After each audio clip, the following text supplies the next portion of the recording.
to President Chamberlain.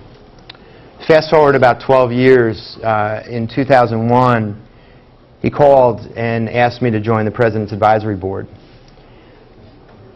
It was through some other situations. There was some of you may know Jeff Spear, who had been here, had been a professor for some years, professor of accounting, and after that was the CFO of the college before moving to Mount Union Nazarene College in Ohio.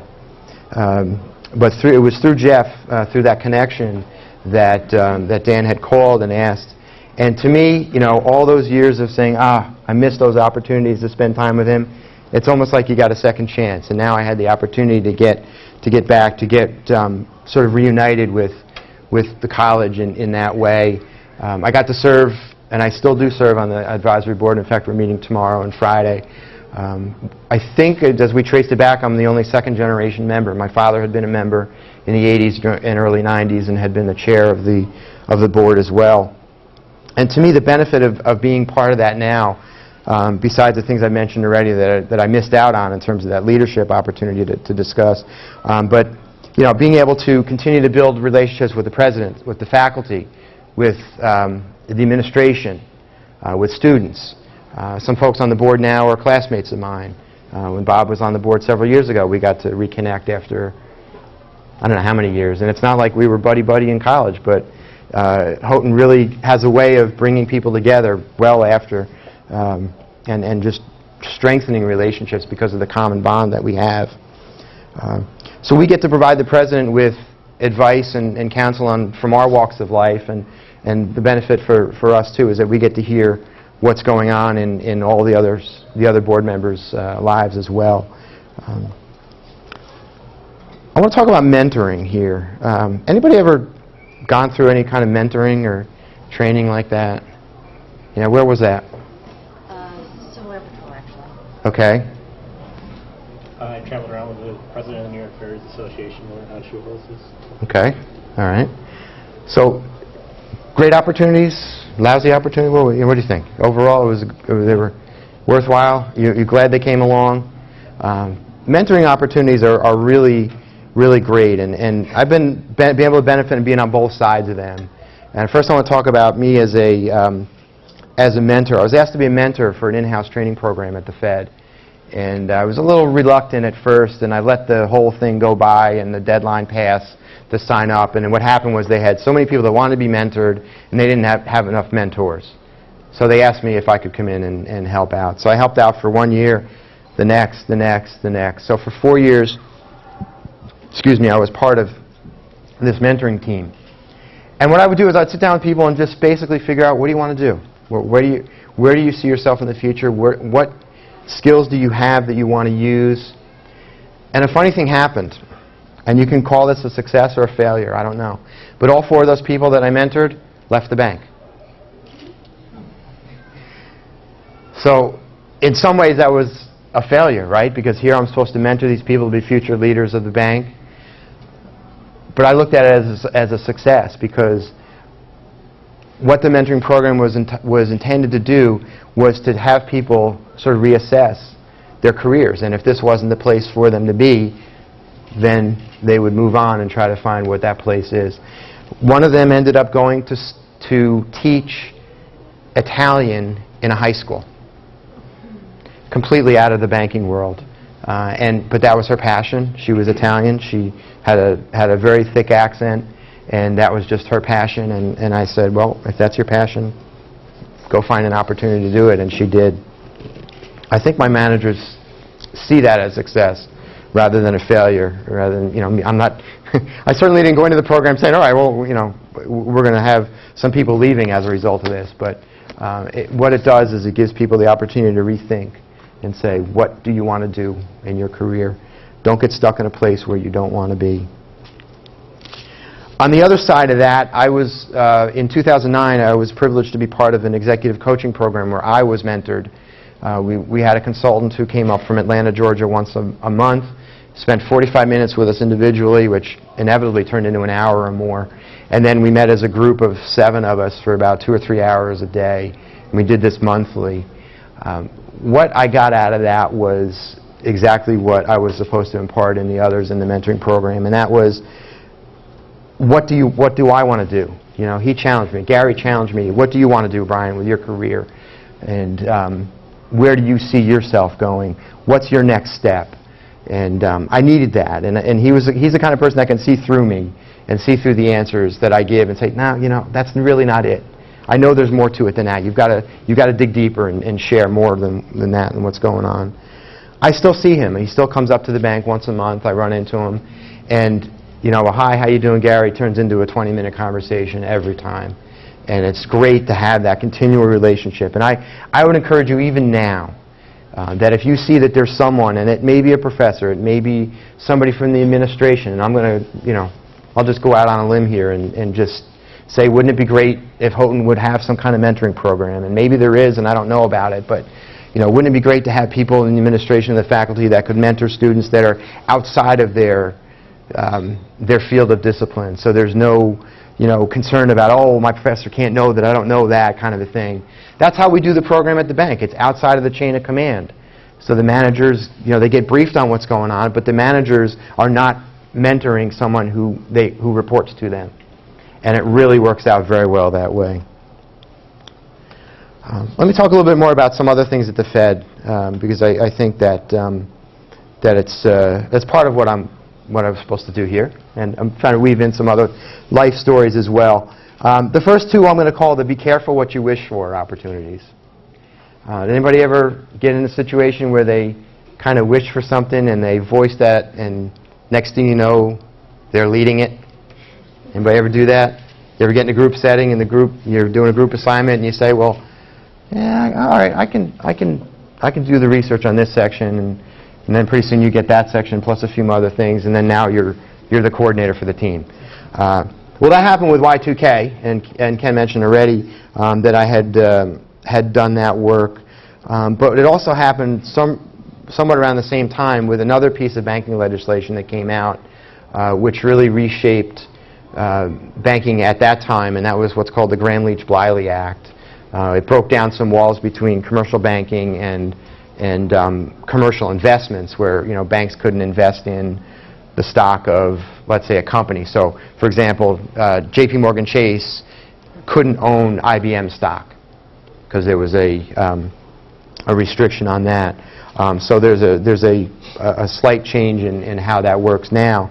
But I was really curious about this, and this is where I got into this work in the banking structure area, and spent about 2 years recrafting reporting structure for collecting information through this new regulation. So again, I just want to read up on it. Did I want to lead this effort? No, but I ended up playing somewhat of a leadership role. For interest on reserves, for the term deposit facility, these are two tools that the Federal Reserve has in their monetary policy toolbox. I got the opportunity to get involved in doing some leadership roles there across the Federal Reserve System. What was unique about that is I got to manage a team of people that were scattered across that map that you saw before. People in San Francisco that were developing the software, people in Chicago that were testing it, people that in Dallas and Cleveland and Richmond and everywhere else that were working together to design and say, all right, this is how it should look. And the word that comes to mind, and I was sharing this with Ken earlier, is collaboration. I mean, collaboration is the word you hear every day now, because that's what we're doing. We're getting away from this silo mentality of this person works and this person works and this person works and this person works. It's all working and coming together. And when you get out and in the working world, that's what you're going to see. A more recent example of this, I was in the cafeteria one morning getting breakfast, and I ran into the head of bank supervision at the Fed, and she was getting her breakfast too. And I've known her for many years, since she came into the bank as a high-level staff member, and kind of stayed in touch with her throughout her career. And we got talking, and I asked her, I said, Sarah, did you see the article that had my grandfather mentioned in it? And she said no, she hadn't seen it, so I sent it to her. My grandfather had done some research back in the 30s and had been published, so I shared that with her. And she saw I had this interest in history of the Fed and asked me if I wanted to be involved in the Centennial Committee. Now, the Fed, anybody know what year the Fed was established? Oh, not you. 1914? Okay. The Fed was, the act was enacted in 1913. The districts were actually established through 1914. And so we're coming up on that centennial now.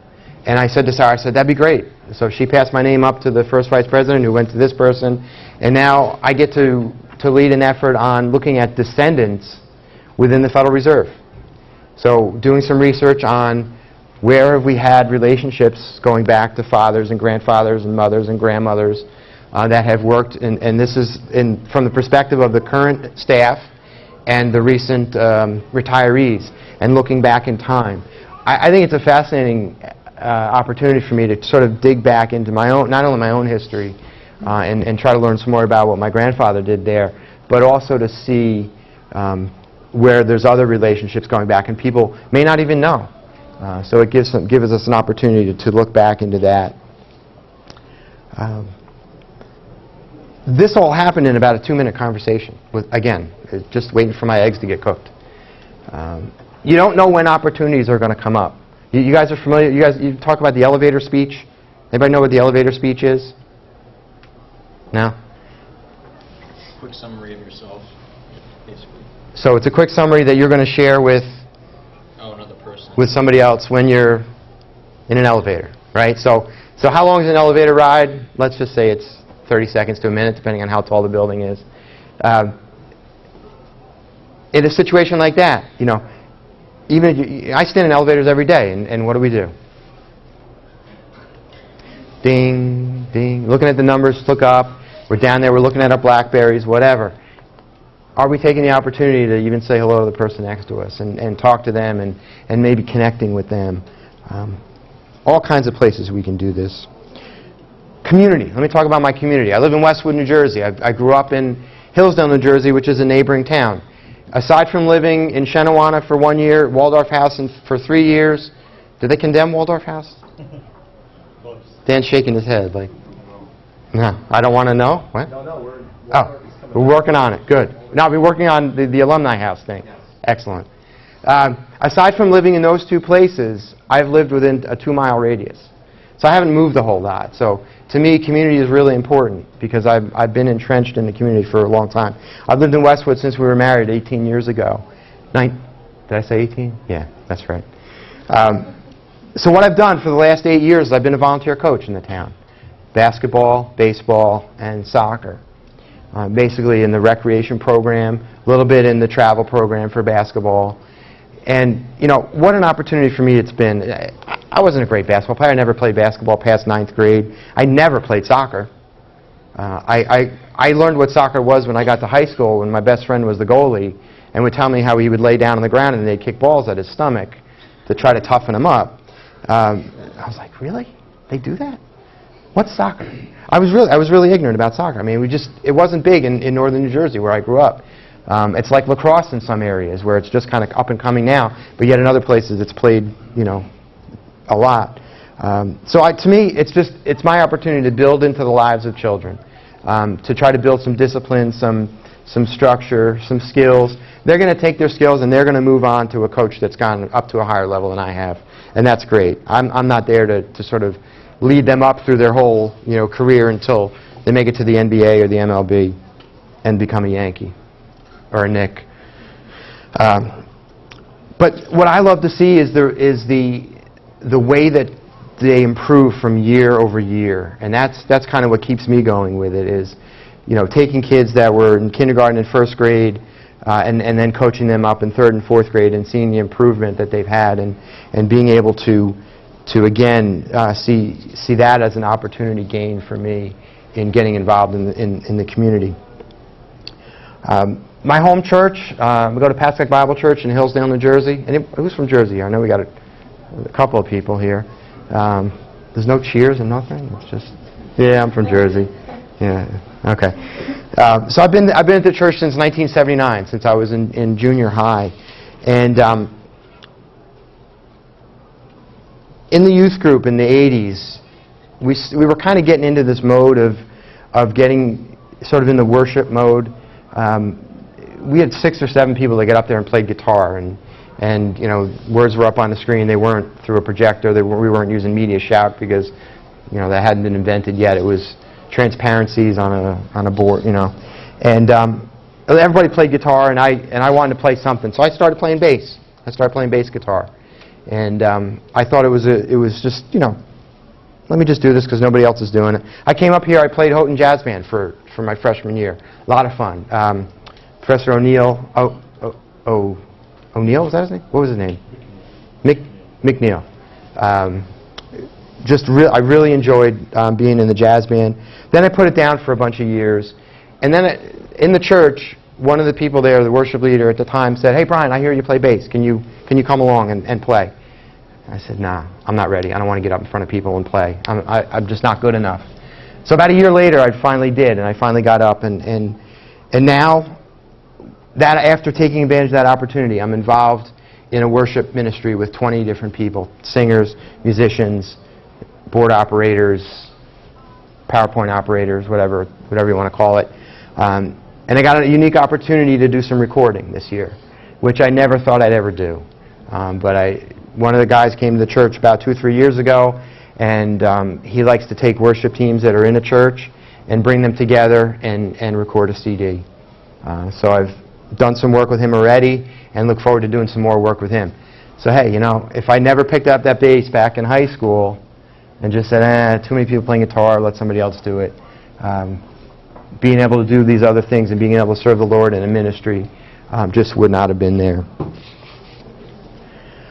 So let's come back to Houghton now, and just sort of wrap things up here. It's a fact. Houghton is in a remote location. Does anybody disagree with that? Okay. The Houghton Star had a mock street sign many, many years ago. It's probably still out there somewhere. It said "End of the World 2." You guys seen this? Houghton 4. Okay. You've seen it. It's good. It's still around. But then I look at the website, and the website tagline. Anybody seen the website tagline that first comes up? You got the scrolling. There's about 4 different screens that come through. The first one is "We're like nowhere else." Okay? Kudos to the marketing area for putting a message out like that. Yes, we're in a remote location, but Houghton needs to play on the strength, and we are, to say we are like nowhere else. For me, the Houghton experience, living in an environment that encourages relationship building without the distractions of a big city or a small city or a big town. Community, right? Heard that a lot today. Community is a very important thing, right? Right? Housemates of mine married my wife's friends. So we have a whole group of us that are still in touch with each other throughout the years. At our wedding in 1993, we had 25 people from Houghton in our picture. In 2007, at another wedding, there were 20 people from Houghton in that picture. This is what you get to look forward to, is that building of community once you leave. Reunions throughout the year. We have these mini reunions. I go to Camp Spofford in New Hampshire. Anybody ever heard of it? There's a smile. I like that. You like it. Have you worked there? Yeah. Excellent. 2 minutes away from it. Oh, you live in Keene or Brattleboro or Chesterfield? Okay. That's right, because Keene's like 15 and Brattleboro is about 20. So. Okay, excellent. So we go up there and we actually reconnected with people that were living in New Hampshire about an hour away. They never knew that Spofford was there. Graduated with us in 1988. Graduated with my wife in 88, I should say. So now we meet up with them every year that we go up there. We have get-togethers locally. I have a friend of mine, good friend, was in my wedding, lives 10 minutes away from me. Graduated in 89 with me. My wife's roommate comes up and sees us once a year, at least, from Georgia with her husband, who's also an alum. And then, of course, if you ever go anywhere with a Houghton shirt, you guys ever do that, and people stop